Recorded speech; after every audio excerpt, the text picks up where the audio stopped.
હસતા ખેલતા પરિવારના વડીલ દાદાને એક વખત પૂછવામાં આવ્યું કે તમારા ઘરમાં સુખ સમૃદ્ધિનો વાસ છે, આ બધું કેવી રીતે પોસિબલ છે? ત્યારે દાદા કહે છે કે અમારે દીકરાને સારો એવો ધંધો છે, ઘરની બધી જવાબદારીઓ સંભાળી લે છે અને ઘરની વ્યવસ્થાની જવાબદારીઓ વહુએ સંભાળી લીધી છે. અમે બંને પતિ પત્ની સુખેથી જીવન ગુજારીએ છીએ. જીવનના આ મોડ પર એક જ નીતિ અપનાવીએ છીએ કે જાજી અપેક્ષાઓ નહીં રાખવાની, જે છે એમાં સંતુષ્ટ રહેવાનું. વહુ દીકરાઓએ ઘર સંભાળવા આપ્યું છે, પછી વાતે વાતે ટોક ટોક નહીં કરવાના.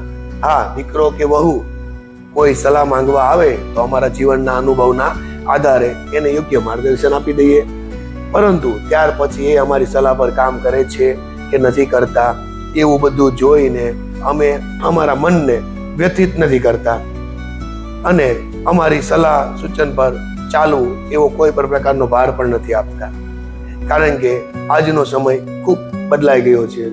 અમે અમારા સમયમાં જે નિર્ણયો લીધા એ કદાચ આજના સમયમાં ન પણ ચાલે.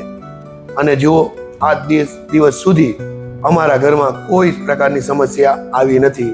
બધું સુખ શાંતિ સમૃદ્ધિ આનંદથી ચાલી રહ્યું છે. બધું બરાબર અને ખુશી ખુશી ચાલે છે. મિત્રો, સમજદારીમાં જ જીવન છે.